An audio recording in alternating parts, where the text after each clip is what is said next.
Hello friends, Jai Hind, Vande Mataram. Welcome back to our YouTube channel. Friends, आज मैं आपको बताने वाला हूं कि आज जो लोग भारत में संविधान की कॉपी लेकर के घूमते हैं, उनकी असलियत क्या है। वास्तव में संविधान की जो कॉपी है, क्या आपके अधिकारों की गारंटी है? दूसरी चीज, क्या जो संविधान की रक्षा के लिए जो बात करते हैं, कभी वो संवैधानिक हितों के लिए कभी उन्होंने आवाज उठाई है? नहीं। यानी कि वो एक राजनेता नहीं, एक अभिनेता है, क्योंकि जैसा उनको पढ़ाया जाता है वे वैसे वैसे एक्टिंग करते हैं। एक्टिंग करते हैं, सिर्फ उनके पीछे उनकी अपनी ना तो सोच है, ना तो अपनी विचारधारा है। जबकि होना क्या चाहिए कि अच्छा, यही जो मैं आपको बताता हूं कि जो हम कहते हैं ना डेमोक्रेसी, ये डेमोक्रेसी की बड़ी वीकनेस है। ये डेमोक्रेसी की कमजोरी है। और साथ ही साथ डेमोक्रेसी, मैंने एक लेक्चर में बताया था कि डेमोक्रेसी अपने आप में कुछ भी नहीं है। डेमोक्रेसी जो है वो अच्छी और बुरी दोनों ही है, क्योंकि जब लीडर अच्छे आते हैं तो डेमोक्रेसी को वाह वाह मिलती है। अगर जब लीडर खराब आते हैं तो लोग आह आह करते हैं, यानी कि आहें भरते हैं। यही आपको मैंने जैसा कि आपको बताया है, अगर डेमोक्रेसी अच्छी है, जैसे कि भारत के अंदर नेता अच्छा है, अगर मोदी हैं, तो आज देख रहे होंगे कि आप पूरे विश्व के अंदर भारत का जो डंका है वो बाज रहा है। क्यों? क्योंकि हमने डोनाल्ड ट्रंप जैसे व्यक्ति को भी झुकने पर मजबूर कर दिया है। वहीं अगर आप देखोगे कि जो जेलेंस्की हैं, जेलेंस्की एक वो भी डेमोक्रेसी से चमकार का है, लेकिन एक वीक लीडर थे और अपने देश को बर्बाद कर दिया अमेरिका और यूरोप के चक्कर में होकर के। यानी कि उनके पिछलग्गू बन करके उन्होंने अपना पूरा देश जो है वो रसिया के हाथों बर्बाद कर दिया। और आज जिस जिस बात पर युद्ध शुरू हुआ था कि आप नाटो के सदस्य नहीं बनेंगे, वही मानने के लिए जेलेंस्की तैयार है। आप समझिए, तो डेमोक्रेसी अपने आप में कुछ नहीं है, बस वो लीडर के ऊपर निर्भर है। और यही वीकनेस है और यही स्ट्रांगनेस है उसकी, यानी कि स्ट्रेंथ भी यही है और वीकनेस भी यही है डेमोक्रेसी की। आइए, आज मैं आपको बताने वाला हूं भारत का वह इतिहास जो शायद आपने पढ़ा तो होगा, लेकिन इस गंभीरता से कभी नहीं सुना होगा। वही मैं आपको सुनाने वाला हूं। आप जानते हैं कि 1947 में भारत जो है वो उसको आजादी मिली, तथाकथित आजादी। वैसे तो आप देखेंगे कि आजादी का मायने क्या है, क्या वास्तव में किसी देश को जो छोड़ देना वो आजाद है? हमारी जो सोच है, समझ गए, हमारी जो सोच है, क्या हम उससे आज तक गुलाम नहीं है? हम जो स्वतंत्र हो ही नहीं पाए हैं, क्यों? क्योंकि आज भी हमारे ऊपर वही अंग्रेजियत जो है वो थोपी गई है। उनके विचार महान हैं, अगर विचारक है, जब हम उसका नाम लेते हैं तो हम गंभीरता से लेते हैं उसे। और जैसे ही हम अपने किसी देश के किसी विचारक का नाम लेते हैं तो हम ज्यादा सीरियस हो जाते नहीं है, बल्कि हम सोचते होगा कोई। समझ गए? तो ये हमारी वैचारिक गुलामी है। देखिए, आप जानते होंगे कि 450 साल की गुलामी और 14 साल के इंतजार की अनकही कहानी जो मैं आज आपको बताने वाला हूं, कि गोवा की कहानी। गोवा में आपको पता है पुर्तगालियों का शासन था। भारत को तथाकथित आजादी 1947 में मिल गई थी, लेकिन 14 साल और वेट किया। गोवा ने 14 साल और वेट किया, और उस वेट में फिर भी वेट करने के बाद आपको वही करना पड़ा जो आप 14 साल पहले कर सकते थे। एक चीज यहां पर और निकल करके आएगी आपके सामने, वो ये होगी कि अपीजमेंट से कुछ नहीं होगा। अगर आपके पास ताकत है, ताकत की भाषा आपको डिप्लोमेसी में चलती है।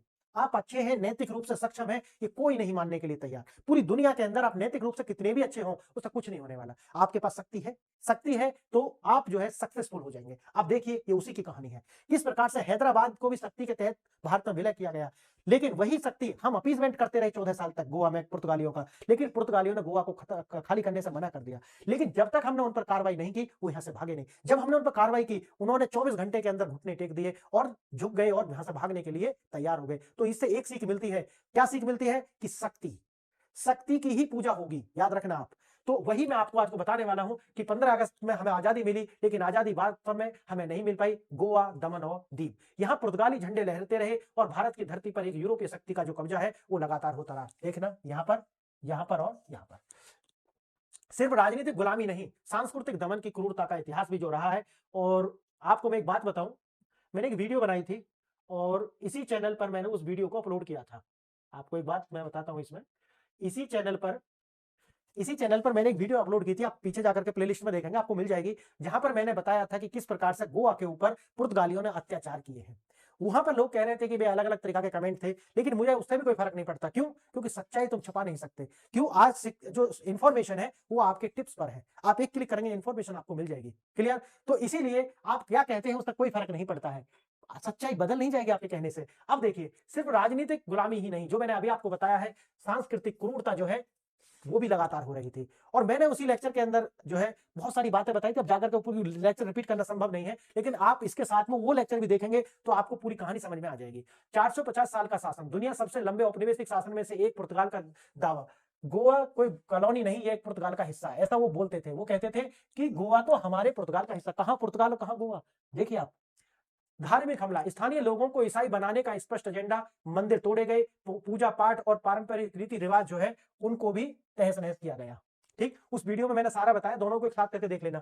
गोवा में इंक्विजिशन, अब ये इंक्विजिशन का मैंने उसमें बहुत अच्छे से बताया है आपको कि इंक्विजिशन क्या होता है। इंक्विजिशन एक लॉ है, जिस तरीका से सरिया लॉ होता है ना इस्लाम के अंदर, उसी तरीका से इन्होंने एक इंक्विजिशन लॉ लाए थे। और इस इंक्विजिशन लॉ के अंदर एक बात बहुत प्रमुख थी, वो ये थी कि अगर ईसाइयत के प्रचार के लिए, ईसाइयत के प्रसार के लिए अगर किसी पर क्रूरता बढ़ती जाती है तो वो सही है। समझ गया? अगर इसके लिए अगर आपको मारा पीटा जाता है, आपकी गर्दन उतारी जाती है, आपको फांसी दी जाती है, तो वो सही है। समझ गए? ये इंक्विजिशन जो लॉ लेकर के जो आए थे, ये उसकी कहानी थी। अब मैं आपको बताता हूं कि एक लीडर जिनको कहते हैं भाई, जब आप बात करते हैं, अगर आप तैयारी कर रहे हो यूपीएससी या आप रहते हो ऐसी जगह जी, आप अपनी पूरी एजुकेशन सिस्टम आप देखेंगे कि नेहरू को कहते हैं कि भैया नेहरू जो है वो मजबूर थे, और नाम भी रख दिया कि मजबूरी का नाम महात्मा गांधी। भाई ऐसे मजबूरी का क्या करोगे आप? क्या करोगे इसका? समझ गए? तो ये मजबूर थे। तो 1947 में गोवा को आजाद क्यों नहीं कराया गया? जब भारत के पास अपनी सेना थी, देश को एक हो रहा, तो विदेशी कब्जा क्यों? क्यों? क्योंकि ये थे हमारे चाचा नेहरू जी। चाचा नेहरू जी जो थे वो पीस के पुजारी थे, और वो मानते थे कि अगर मैं ऐसा करूंगा तो हमारी जो अंतरराष्ट्रीय छवि है वो खराब हो जाएगी। मतलब समझ गए ना कि कहावत है कि ये हो तो हो, लेकिन शान नहीं घटनी चाहिए। तो कुछ भी हो जाए भाई, लेकिन शान लगातार बनी रहनी चाहिए। और ये जो सिंड्रोम है ये भारत में आज तक है। ऐसा मत समझना कि सिर्फ नेहरू जी में ये सिंड्रोम था ना, ये गलत है। नेहरू जी में ये सिंड्रोम जो है वो 100% था, ऐसा मानो। तो जो आज की भी जो लीडरशिप है ना, 50-60% तो उसके भी अंदर है ये समस्या। यानी कि ये जो छवि है, यानी कि कैंसिल कल्चर जो है, मुझे अच्छा दिखना है, दूसरों की नजर में मैं अच्छा रहूं, कीमत कुछ भी चुकानी पड़ जाए, ये हमारी सोसाइटी में, ये हमारे पॉलिटिकल सिस्टम में आज तक है। हम बुरे नहीं बनने, हमें बुरा, हम ऐसा नहीं बोल सकते, हम ऐसा नहीं कर सकते। क्यों? क्योंकि भाई मैं व्यक्तिगत रूप से इतिहास मेरे विषय में क्या कहेगा। अब उसकी वजह से हम क्या, हम पे गुजरी है और आज हम क्या भुगत रहे हैं, ये इसी धिम्मीपन की निशानी है कि हमें अपनी छवि बचानी है, चाहे इतिहास हमारे लिए क्या कहेगा वो देखा गया। जब भारत को आजादी, जब भारत समस्त भारत आजाद हो गया, तो ये जो 3 स्थान थे आजाद क्यों नहीं हुए? बड़ा क्यों नहीं हुए? नेहरू की नीति, अंतरराष्ट्रीय छवि बनाम राष्ट्रीय अखंडता। यानी कि उन्हें ये चिंता थी कि भाई मैं जो पीस का पुजारी हूं, मैं सफेद कबूतर उड़ाता हूं, सफेद कबूतर याद है आपको? तो सफेद कबूतर जो मैं उड़ाता हूं, वो छवि खराब ना हो जाए, चाहे देश, ठीक, देश कुछ भी हो, फिर अखंडता कुछ भी हो। अंतरराष्ट्रीय छवि की चिंता ज्यादा थी, और देश की जो अखंडता है उसकी छवि, उसकी चिंता जो है वो कम थी। अगर ये चाहते तो 47 में काम हो जाता। देखिए, क्योंकि हैदराबाद में करके दिखाया ना पटेल साहब ने, पटेल साहब को इस तरह की कोई चिंता नहीं थी, उनके लिए राष्ट्र प्रथम है। देखो, हमारी जो विदेश नीति है और जो डिप्लोमेसी है, उसके लिए जब तक एक चीज याद रखना, एक ही चीज होनी चाहिए, वो क्या है? राष्ट्र प्रमुख। मेरा राष्ट्र मेरे लिए प्रमुख है, नेशन फर्स्ट। जो डोनाल्ड ट्रंप कहते हैं ना कि भाई नेशन फर्स्ट, जब तक नेशन फर्स्ट है, उससे बेहतर डिप्लोमेसी, उससे बेहतर विदेश नीति कुछ हो ही नहीं सकती। आस पड़ोसी तेल लेने जाओ, हमें कोई फर्क नहीं पड़ता, अच्छा नहीं दिखना, हमें शक्तिशाली बनना है। और वो बांग्लादेश ने आपको करके दिखा दिया। बांग्लादेश को आप आज तक क्या करते आए? अपीज करते आए, उनका लालन पालन एक बच्चे की तरह आपने उनको रखा। लेकिन आज बांग्लादेश क्या कह रहा है? बांग्लादेश कह रहा है कि हम तो पाकिस्तान के पार्ट हैं, हम तो पाकिस्तान की कॉलोनी है, हम तो पाकिस्तान के पुत्र हैं। समझ गए? वहां यही तरीका के नारे हैं कि हम पाकिस्तान से अलग नहीं है। तो आप सोचिए, आपकी शक्ति जो होती है ना, वो प्रमुख है। अपने आप को शक्तिशाली बनाओ, इंडिविजुअल रूप से भी और एक देश के रूप में भी। अगर आप व्यक्तिगत रूप से शक्तिशाली हैं तो आपको रिस्पेक्ट मिलेगी। अगर आप देश, आपका देश जो है आर्थिक रूप से और रणनीतिक रूप से, और आपका जो देश है वो स्ट्रेटेजिक रूप से अगर मजबूत है, तभी आपको इज्जत मिलेगी अंतरराष्ट्रीय स्तर पर। याद रखना, यही जो समस्या जो हमारी नेहरू जी में जो थी कि वो शांति के दूत बनकर के रहना चाहते थे। उनको ऐसा नहीं लगता था कि भाई जो हो सो हो, लेकिन मैं जो है एक अच्छा बच्चा हूं। पुर्तगाल से बातचीत क्या हुई? विफल हुई। संयुक्त राष्ट्र में अपील गई, उसका कोई असर नहीं हुआ। नतीजा, गोवा के लिए 14 साल तक लंबा इंतजार, क्योंकि भैया पुर्तगाली है, अंग्रेज है। अब वहां पर जाओगे यूएन में तो कुछ नहीं होने वाला। एक ही समय दो रियासतें, दो बिल्कुल अलग फैसले। हैदराबाद 1948 में क्या हुआ आपको जानते होंगे। निजाम, निजाम क्या था? निजाम कहता था कि भैया मैं तो शामिल नहीं हूंगा, खून की नदियां बहा दूंगा। ये जो कश्मीर वाला आपने सुना ना, कश्मीर में कि 370 हटाओगे तो खून की नदियां बह जाएंगी। समझ गए? वही कहता था निजाम भी। निजाम कहता था कि भैया अगर आप करोगे तो खून की नदियां बहा देंगे। को आपने मूवी में भी देखी होगी, जो उनके पास रजाकार सेना थी, रजाकार जो हिंदुओं का खून बहा रहे थे वहां पे, लेकिन उन्होंने सोचा कि सेना का भी बहा देंगे, लेकिन सेना ने क्या कर दिया? बांस कर दिया उनके। तो वो जो बांस है उनके मुंह में से निकाल दिया, और फिर वो वहां से 24 घंटे टिक नहीं पाए वो। समझिए मेरी बात, 24 घंटा में उन्होंने ऑपरेशन पोलो जो सैन्य कार्रवाई की थी हैदराबाद के विरुद्ध, क्या नाम था उसका, याद रखना एग्जाम के लिए, ऑपरेशन पोलो। इसके तहत 24 घंटा में वो घुटने टेक गए। समझ गए? क्या हुआ? सफलता मिल गई और वो भारत का राज्य बन गया हैदराबाद। गोवा में क्या हुआ? क्योंकि वो जो शांति के पुजारी थे उनके हाथ में था, वो नान उपकड़ करते रहे, लेकिन 14 साल बाद क्या करना पड़ा? वही करना पड़ा जबरदस्ती, सैनिक कार्रवाई। इंतजार 14 साल हुआ। नेहरू सरकार ने संयम के दौरान सालाजार के तानाशाही सरकार को गोवा में आजादी की आवाज को कुचलने के और जुल्म को तेज कर दिए। अब उन्होंने क्या करा, भारत माता की जय कहना जो क्या बना दिया, अपराध बना दिया। देखो ये रहा, भारत माता की जय तुम नहीं कह सकते। आंदोलनकारियों पर गोली चली और जेल भेज दिया। जिन्होंने भारत माता की जय कहने की कोशिश करी उनको जेल। भारतीय मछुआरों की जो नाव थी उन पर गोली चला दी। वो कहते थे कि भाई यहाँ क्यों आ गए, ये तो भारत की टेरिटरी है ही नहीं। फिर क्या हुआ, फिर देखो ये हुआ। जब सब्र का बांध टूटा तो 1961 में जो है हालात बिगड़ने लगे।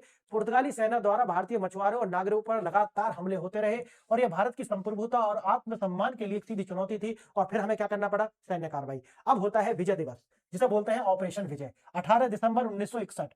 विजय दिवस के अंदर ये भी 24 घंटा नहीं टिक पाए। 24 घंटा में तो ये कहने लगे कि हमें छोड़ दो, बस हमारे हालात तो हम तो जा रहे हैं, जान बकस दो। अंततः 14 साल के इंतजार के बाद भारत सरकार ने सैन्य कार्रवाई का फैसला लिया और तुरंत जो है इन पर जो टूट पड़ी भारत की जो सेना है, थल सेना जमीन से, वायुसेना हवाई से और नौसेना समुद्र से, चारों ओर से इन्हें घेरा और ये हाथ जोड़कर कहने लगे जान बकस दो, हम तो यहाँ से जा रहे हैं और ये हमारी टेरिटरी नहीं है। मात्र 36 घंटे में 450 साल की जो गुलामी है उसका अंत हो गया। क्या समझ में आपको, क्या समझ आया आपको? शक्ति, शक्ति की ही पूजा होती है। जो आज लोग भारत में कह रहे हैं ना कि वंदे मातरम से बड़ी समस्या है, संसद में अभी डिबेट हुई थी और उसमें कह रहे थे कि ये वंदे मातरम तो बड़ा खिलाफ है, जिन्ना से भी बड़े वही मुसलमान है ये। लेकिन जैसे ही आप इन पर सख्ती करोगे, ये वंदे मातरम नहीं, ये सारा कुछ गाना शुरू कर देंगे।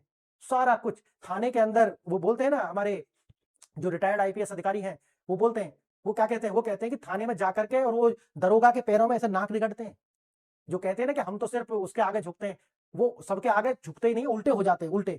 तो शक्ति, याद रखना एक बात, कौन क्या करता है ये कहीं लिखा नहीं है, समझ गो। अगर आपके पास शक्ति है, अगर आपके पास शक्ति है तो आप जो चाहोगे एक महीना के अंदर, कहते हैं ना कि भारत में ये कब तक चलेगा, जब तक सरकार छोड़ दे रही है, नहीं समझे।